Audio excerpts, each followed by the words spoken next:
அரிசி பருப்பு கூட அப்புறம் குறைக்கட்டும். நான் ஃபஸ்ட்டு ஒயின் ஷாப்பை எடுக்க சொல்லுங்கள். முதல் கையெழுத்து ஒயின் ஷாப்பை மூட சொல்லுங்கள். அவ்வளோதான். அவர் படிப்படியாக குறைக்கிறேன்னு சொல்லக்கூடாது. அது எல்லாமே சொல்கிற வார்த்தை தான். நான் அவர் போட்ட கையெழுத்து ஒயின் ஷாப்பை எல்லாம் இவங்க எல்லாமே இந்த ஒயின் ஷாப்பால் குடும்பத்தில் பாதிக்கப்படுறவங்க தான். அந்த ஒயின் ஷாப்பை ஃபஸ்ட்டு எடுக்க சொல்லுங்கள். போதை கஞ்சா எல்லாத்தையும் எடுக்க சொல்லுங்கள். எல்லாத்தையும் எடுக்க சொல்லுங்கள். நாங்கள் அவருக்கு உறுதுணையாக இருக்கிறோம். நாங்கள் ஸ்டாலின் ஐயாவுக்கு தான் ஓட்டு போட்டோம். உண்மையாக சொல்கிறோம். நாங்கள் இல்லைன்னு சொல்லலை. நாங்கள் கிறிஸ்தவங்களுக்கு அவர் எவ்வளோ முக்கியத்துவம் கொடுக்குறாரோ அதை கொண்டு தான் நாங்கள் அவரை இது பண்ண முடியும்.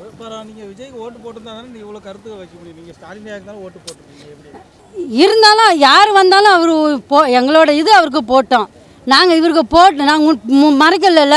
எல்லாருமே பணம் வாங்கிட்டு அவர்கிட்ட ஓட்டு போட்டவங்க. நாங்கள் உண்மையாக வாங்கலை. ₹1 கூட நாங்கள் அவருக்கு ஓட்டு போட்டோம். நான் உண்மையாக உங்கள்கிட்ட எதிர்க்க பேசுகிறேன்ல, கூப்பிட்டு தான் நான் பதிவு பண்ணுறேன். அதை செய்யுங்க.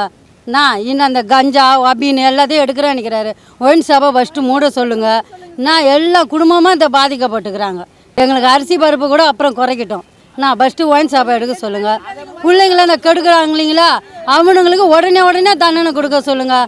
துபாயிலலாம் என்ன பண்ணுவாங்க, வெட்டி போடுறாங்களா, அந்தமாரி தண்டனை கொடுக்க சொல்லுங்கள்.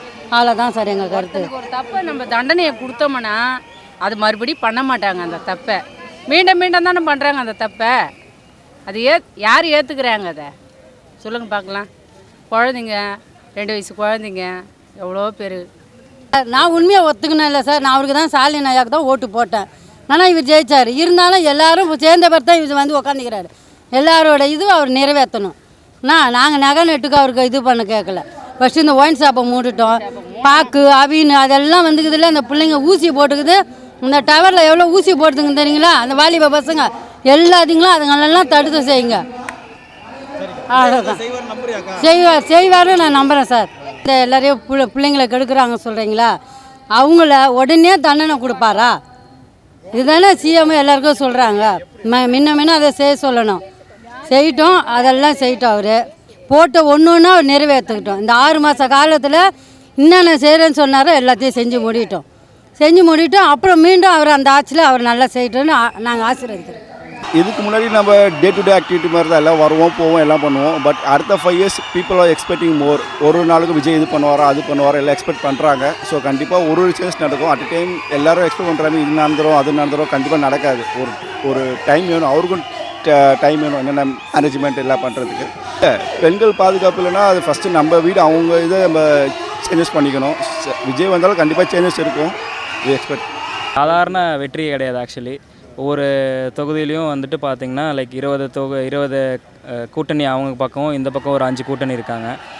ரெண்டும் எல்லாம் சேர்ந்து வேலை பார்த்து அதுக்கப்புறமும் கூட விஜய் ஜெயிச்சிருக்காருன்னா அது it is not a normal victory. இது ஒரு ஹிஸ்ட்ரின்னு தான் சொல்லணும். ரொம்ப happy. We are very happy. Changes எதிர்பார்த்துட்டு இருந்தாங்க. அதுக்கு ப்ராப்பரான ஒரு அரசியல் தலைவரோ யாரோ இது வரைக்கும் கிடைக்கல. ஸ்டாண்ட் பண்ண முடியல. விஜய் ஸ்டாண்ட் பண்ணி மக்களுக்காக ஒரு நம்பிக்கையை கொடுத்தாரு. ஸோ அது ப்ரூவ் ஆகிடுச்சு. மக்கள் ரொம்ப நாளாக அதை எதிர்பார்த்துட்டு இருந்தாங்க. எனக்கு ரொம்ப சூப்பராக இருக்குது. எனக்கு பார்க்குறதுக்கு இதுக்கு நாங்கள் கொடுத்து வச்சுருந்துக்கணும். நான் சென்னையில் இருக்கிறதுக்கு சூப்பர். எனக்கு இந்த நாளுக்கோசரத்தை நான் வெயிட் பண்ணிட்டு இருந்தேன். இந்த நாள் வந்துச்சு. இன்றைக்கி தீபாவளி பொங்கல்லாம் இன்றைக்கி இதுமாரி தான். எனக்கு நீங்கள் எந்த ஊர்? கேரளாவா? நான் பெங்களூர்லேருந்து இந்த நாளுக்கோசரம் நான் இங்கே வந்தேன். இப்போ நான் ரிட்டர்ன் ட்ரெயினுக்கு போயின்னு இருக்கேன். இந்த நாள் வந்துச்சு. இதை பார்க்குறதுக்காக நீங்கள் வந்துருக்கீங்க? ஆமாம். என்ன ரீசன் ப்ரோ பெங்களூர்லேருந்து? தளபதி தான் ப்ரோ ரீசன். வேறு ஒன்றும் இல்லை. அவர் எங்கள் உயிர் ப்ரோ. சிஎம்மாக உட்கார வச்சுருக்கிறீங்க. சிஎம்மாக எதிர்பார்க்குறீங்க? தமிழ்நாடு சேஞ்ச் ஆக போகுது ப்ரோ. வேறு லெவல் ஆக போகுது தமிழ்நாடு. Thank you bro. இதுக்கு முன்னாடி இருந்த அரசியலை பற்றி உங்களுக்கு ஏதாவது தெரியுமா? இல்லை இதுக்கு முன்னாடி எனக்கு அரசியலே தெரியாது ப்ரோ. இது இப்போ தான் தெரியும் எனக்கு அரசியல்னா என்னான்னு. Super bro. தேங்க்யூ.